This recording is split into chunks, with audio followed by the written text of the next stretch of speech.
Intimate ZVX with Stoic here, episode 26, game 1. He is Stoic Regret. Stoic Nuvo. And we are back from a long hiatus. Was actually at a wedding. Me too. My bad. You weren't at a wedding. Were you at a wedding? Yeah, I was. Last weekend. This weekend. Oh, nice, nice. I'll show you. I was at my best friend's wedding. I was actually the MC. It was fucking awesome. Cousin's wedding. Groomsman. I win. I'll bring up a picture. Did you wait 20 seconds before this VOD began? Yeah, totally. This is my best buddy, Kristen. She got married in Prince Edward Island. And Land of the free. Is that right? yeah, I put a picture up on the stream, David. You can't see it. You can't hear the music either. This is, what the fuck is this song called? Some Nights by Fun. You played some nights and you didn't play the other one? The other one's better. I don't know the other one. But I'm fading out. We're getting in game. So first game, we've I'll take got... you home tonight? Whatever it's called. Oh, really? There's another song? Yeah. Oh. Tonight, we are young. Oh, we are young. We are Oh, yeah. I didn't know that was the same band. young. Yep. Well, interesting. Okay. I feel like I still haven't figured out this new interface yet since I've been back, but there's 3 things at the top of my, you know what I mean, at the top of my screen that I want to get rid of. Maybe I'll figure out how to do it later. There's nothing on the top of my screen. It says menu, message log, and help. I feel like they didn't always used to be there. They were always there. Were they? No. You can hide them, I think. Really? Yeah. Who cares? What is that actually gonna do? Better viewing pleasure? I don't give a shit. Hells yeah. I'm not gonna watch my videos. Fuck them. Alright, so we're doing a Poke Bunny series here. We got 2 games versus Poke Bunny. We're going to do them both right in a row so we can criticize Poke Bunny. And Or just the real reason why we're doing this because you guys wanted ZvT, so it's better to show ZvT 2 games running to show 2 different distinct styles on 2 different maps, just so you can hopefully gain a better understanding of ZvT. Otherwise, you know, if you can't, just quit StarCraft and play something else. And the real reason behind the real reason is, of course. Alright, let's What? get started. What's the what? Never mind. There's no real reason behind the real reason. The real reason is the real reason. Where the hell's Hence. my game clock? I don't know. Do you have to show that? Yeah. God damn it. How else are we gonna sync? Okay, where's that? Options. Show game timer. Got it. Yeah, there it is. Display world object tooltips. Display game tooltips. I don't want that. Do you have like the intimate whatever's logo things in place? Yeah. Oh yeah. Don't worry about that. Alright. Okay, well I'm ready when you are. 3. Yeah, you ready? 3, Yep. 2, 1, play. I feel like we got that wrong because it's been a while, but I'm hopefully on your we view. both started when you said play. I'm at patented ZVX time. Okay, yeah. 56, 57, 58, 59, yada yada. Yeah, somewhere around there. Oh, boy. Somewhere in the ballpark, within a minute at least. Alright, so this is the first game I played against him. I decided to do a gas opening because I feel like it, so please don't ask me why. Oh my god, some people have been asking me things like, they'll ask me questions, and guys, understand, I will pour my heart out to tell you the utmost best theory craft that I can. And you really should trust me because I know everything, obviously. Also, we don't accept even constructive criticism, so just don't give it to us. But You can my fuck right point off. is, when I give you a theory craft portion, it is for the better. As in, if you listen to it, I guarantee it'll improve your play. So please don't take what I tell you in theory craft and say, but why don't you do it in your games? Okay? Look, I'm not a pro player. I suck at this game. So please. He's a don't tell pro me- slayer. Please don't tell me that I don't play correctly all the time. I understand. So that's why you just have to listen to what I say and everything will be fine. My Don't joke was copy awesome what just now. what I do in these videos, or else just download the replays. If you want to watch these VODs, I guarantee you it'll be more beneficial if you listen to the theory crafting portion of it. Because otherwise, we would just release to you a bunch of pro replays, because they're the best to copy. But theory crafting from these videos will help your play overall, because it'll help you understand how to beat something. And if you just know how to beat something by mechanics, then whenever the metagame shifts, which is every week nowadays, you're gonna suck again.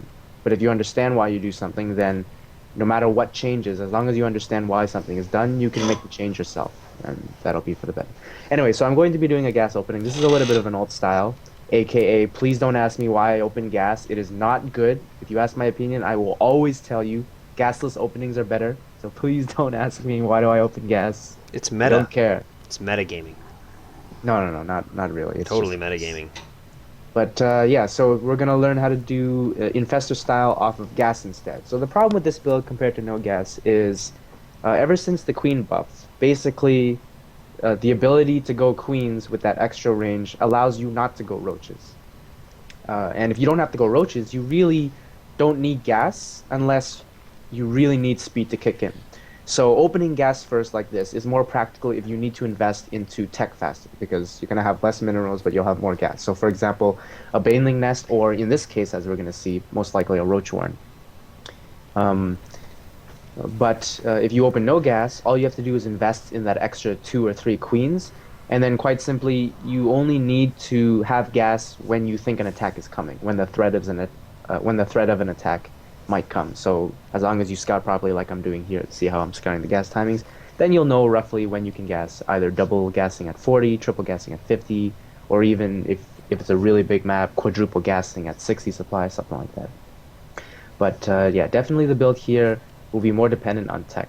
Now, But it will transition to the same stuff. So why don't you drone scout anymore? Okay, so that's the thing. When you use 17 gas, if I actually drone scout at a normal time, usually at about 13 or 14 supply, it really affects your minerals. It's actually quite significant. Like one of your queens, you'll feel it kind of lags behind, and especially when you open gas, you'll feel like you won't even have enough minerals to buy gas itself.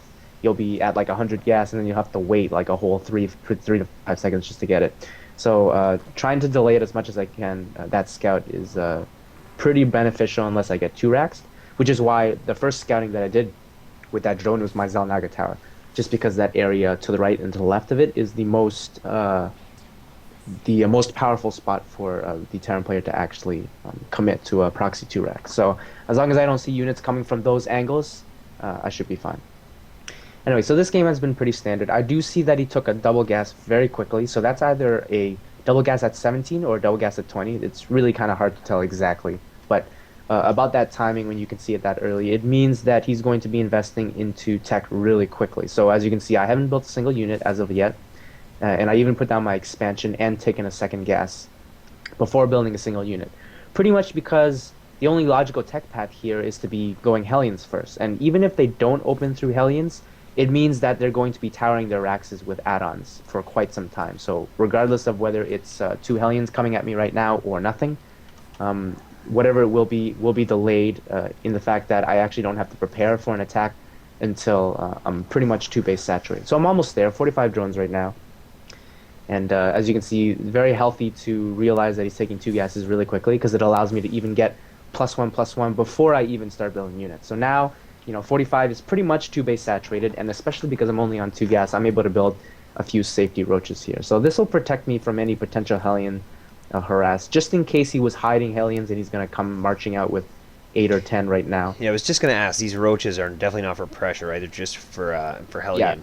Yeah, it's very difficult for me to tell whether it's Hellions or just pure Biles tank. Because all I know is investing in gas. So. You can't be teching here, right? Like you can't be going lair and doing that at the same time and expanding. Like it's too much all at once. Yeah, you wanna secure the expansion first. So as you can see, I'm even investing in a macro hatch before I go into layer here, just because there's really no point. I already know the tech path I'm most likely going to go into. It's probably going to be infestors, just because roachling goes more smoothly into infestors than mutalisks, because mutalisks are a little bit too gas heavy. So it's fine for me to delay it, because technically the perfect timing here would be to hit layer when my 1/1 finishes. So as you can see, it's probably going to time out quite nicely. So me going layer any earlier would probably not be significant at all. There's his third. Okay, so this is really good for me. Unfortunately, I did produce units just because I didn't want to be too greedy. Like I said, I've already delayed it quite a bit. I'm actually, I've been fully saturated here on 2 base for quite some time, and I didn't build any units. So I did want to build a round of units there, but you can kind of see this game I actually would have gotten away with droning all the way up to maybe even 65 until anything was produced. But I did play it a little bit safe. Now I do see that his wall is going up with this third, and that's pretty indicative of him being very defensive. Normally, if you're investing in that wall off of just 2 base, it means they're doing 2 base pressure. They don't want to be counterattacked, but If he's investing in a third CC and walling off, usually it means he's going to sit in his base. So, Like a snake. I made two big mistakes there. I don't know if you noticed it, but I sent 2 scouts, and I didn't actually look at my scouts. I was busy doing something else. So that's very bad of me. I actually have no idea, even if he has tanks or not. Yeah, I saw. I was looking at the mini map, but yeah, your screen didn't go to it. You Because want I to was sync waiting up? for the I was waiting for the creep tumor, but just don't do that. It's very important to see a tank fire. Sometimes you even can see how many tank shots, and that can even tell you if he's going to mech or not. So now you're looking. 14, 15, 16, 17, 19, 20, Oh, 21. we didn't really get that far off. Oh, it's getting better. Your computer's slowing down. Yeah, my GPU is actually really hot right now. Well, 71 is not Just really blow it. hot. You think Okay. I think I have ice breath? No, but your breath is definitely colder than the CPU. No, if my breath comes in at a cool 101.3 degrees Celsius, not Fahrenheit. So here's the cool thing about spores that we keep mentioning. In the past, you really never ever wanted to build them unless banshees were absolutely necessary, and then if you didn't go banshees and you prematurely built them, you felt really stupid. But nowadays, as you can see, I built I built 3 in at each base, and now they've been replaced in perfect locations to stop drops. So very, very beneficial to have them nowadays. I wouldn't skip out on these spores, especially if you're not going mutas. If you're going mutas, you should definitely try to skip them, just because mutas also counter banshees and drops. So, but otherwise, they're great, especially when you're going to be ground based. So, anyway, sorry we haven't been talking too much about the mechanics. We've done too many of these videos, so if you guys want to learn really basic mechanics, just watch all the videos. You're not going to learn everything in one anyway. Spread your creep too. That's the most important thing.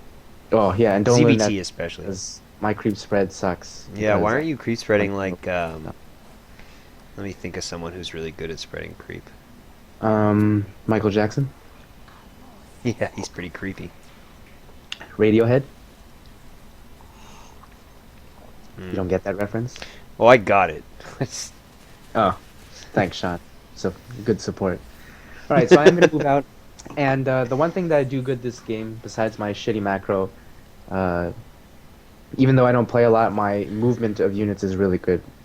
And basically, the key here is map awareness is in part vision of the map, but the other part of map awareness is making the best educated guess as to what you think your opponent is going to do. And I can't stress how important this is at a higher level, especially High Masters Plus. Now let me ask you a question here. You haven't had any engagements. You haven't done any yet. If you had I'll put it theoretically. Say you had engaged at some point in the mid game, and you had a really good engagement for you. Like you killed a lot and didn't lose a lot. Would you skip ultras in that case and go directly to broodlords? Whew. Ideally, yes. That's probably the absolute best thing to do. But it's really dependent on map, Yeah, right? Like this is map it- is actually really small. The last thing you want is for him to attack you right when that happens. Yeah. And it's not too hard to do on this map, especially because there's actually only 2 spots that your broodlords usually are. So if he scans at the right spot and sees it and just goes, sometimes you can actually die.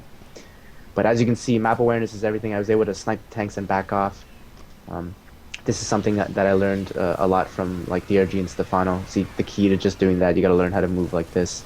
In the past, the Zerg players would be too scared to engage in spots like that, but now, as you can see, as long as I pick my engagements fine, I can seemingly lose a fight, but then as long as I engage properly back and forth, eventually I will win it.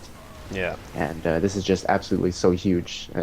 Very, very important. It basically makes the difference between, say, a Stefano and just a regular GM North American player. Because, you know, everybody kind of knows the builds, and everybody's macro is pretty good. Because, quite honestly, you don't need that much APM in StarCraft to macro well. You just have to practice enough to hit injects to a certain extent. Then afterwards, it's pretty much just his map awareness and his ability to make decisions, especially in engagements like that. It's very, very important. So, I've been making very good engagements as of this game. But as you can see, this is difficult to play this type of style without opening gas first because your economy never reaches that ridiculous level. So as you can see, his food count is always kind of keeping up with mine. And that's just because at the normal time that a no-gas opening would hit like 75 drones, I'm only at about 50. But that's because I open gas and roaches. But as you can see, if you play really well, it is possible to still play old style. Just if you play the new style and you make decisions as well as this, you'll beat him even easier. So finally, I do feel comfortable to transition to Ultralisks, and it was actually the perfect time because I was able to minimally clean up that army and save my base. Yeah, that was a nice cleanup. So what I really should be doing now is expanding to the bottom because this base right now is half HP. It will potentially die if he just wants to sacrifice units. There's not real much I can do just because, you know, I can clean up his army, but if he wants to focus it, he will focus it. And now it comes down to engagement. So as you can see, just if you guys really want to learn something from this video, go over the video again and try to understand my decision making in where I move my units and how I'm moving them, and the 2 or 3 engagements I did just to kill off tanks, even though I didn't actually win the fight. And it pretty much made the difference this game. As you can see, he has a very bad tank count right now. And once my upgrades kick in, it's going to be really difficult for him to kind of stabilize. I mean, this game is going to go on for a long time, but you can kind of see I've evened it out for the fact that I opened a more old-style build, and I didn't hit 75 drones super greedy, and he just basically sat there and I didn't touch him. So hypothetically, it meant that the Terran was on even footing economically with me, which means usually the Terran's a little bit ahead, because the Zerg wants to be a little bit ahead in economy, both gas and mineral-wise. But with good engagements like this, you can definitely... So your advantage really is mobility. That's how you come back, kind of thing. Yeah, exactly. Well, that's the beauty of this army. I mean, the Broodlord force is more brute and a lot stronger and more difficult for him to engage, but no mobility whatsoever. This build, the exact opposite. Ultralisks, hypothetically, can be, completely hard countered by just position alone. I mean, I know they kill Marines really well, but if you're attacking up a ramp into a choke, you can't actually do anything, especially if there's tank fire hitting your Ultralisks when they're clumped up. Whereas Broodlords don't have that problem, right? Besides maybe 10 Thors or something. So you're gonna get beat down like Rihanna. Alright, so basically the key here is to continue expanding and to just predict. See, sometimes players get to this rut, they practice builds like this so much, they play so many games, and you know, either one game they lose to drops or another game they lose to positioning. The whole point is don't play the game at this point as to what you want to do. You know, don't randomly make moves and say, I'm going to attack here. Always have a reason to do it. Say to yourself, I think he's here. So it's kind of like you're guessing that you have a map hack, basically. You're saying, I'm going to predict that he's here. Now, if he's not, you will lose a lot of games from making very decisive decisions that are completely wrong. But theory craft about that afterwards, and that's how you improve your play. Not during the game. Being decisive and saying, okay, I think this is what he's going to do, so I'm going to make the best decision to counter what he's doing and where he is now that I think he is. Then, if it happens, and eventually you will be more and more right because you'll have more experience and you'll play more games, then you'll hard counter it and you'll win more engagements and you'll make better decisions and they'll turn out good.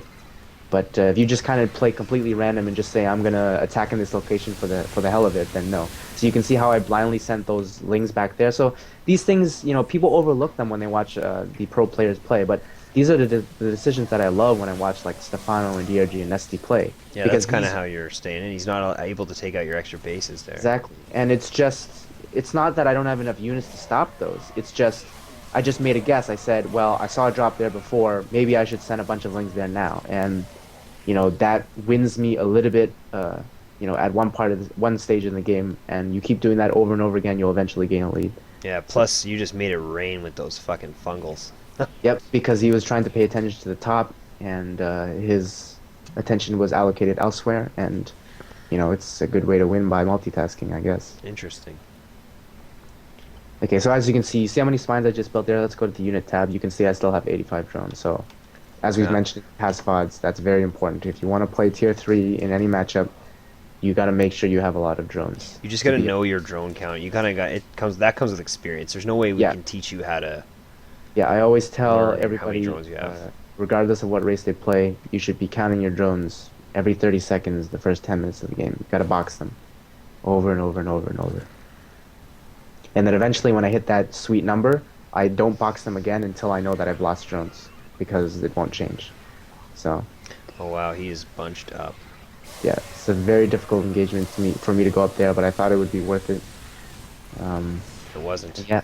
So basically what I'm trying to do here is try to transition into Broodlords, but I don't want to do it abruptly because I have very good control over this game right now. It's been very difficult for him to take a fourth, so for me to rush to Broodlords at this point, It's not that it would be a bad move. Obviously, it would actually be quite strong, and I do realize that. But there's really no point. Broodlords are more expensive, and it will cause me to be passive for the time that they are morphing. So I'm just kind of hold it off, and what that will allow me to do is surprise them even more with that Broodlord count, to do it at an unexpected time when I do actually win a fight so convincingly that the Broodlord switch will just kill him no matter what he does. And that's usually the better way to play it. Of course, if I was in more of a panic situation, for example, if I was losing more, then definitely I would take the risk, because I do have the gas to support it, as you can see. But there's really no need. So me staying in Ultralisk Tech for a little bit longer in this game essentially is actually being safer. I feel like it's me being safer. So as you can see how important movement is, just always catching units out of place. He panics there a little bit to try to save those 2 tanks, and he pays the price for it and loses the entire bio army. So you gotta be very active. You know, Ultralisks are very fast units for the tech that they actually have. They're very, very quick. Are they coming with a speed upgrade in Heart of the Swarm? I don't know, and I don't care. You should care, David. Nah. It's gonna change. They might take out the Zerg race for all we know. Things have changed. Women can do stuff now. Yeah, but if this was 300 years ago and you asked me to predict it, it would be completely irrelevant to what I said, because it would not be anything. Touche. Now he left his tanks naked here. That seems pretty huge because he had everything in dropships. Yep, pretty much. Just I kept getting so many tanks for free this game. Just everything came down to basically engagements. And that's basically what late game is. You just gotta keep up with your macro and focus on engagements. Engagements are huge. They can make or break the game. Yep. Drop bungles like these.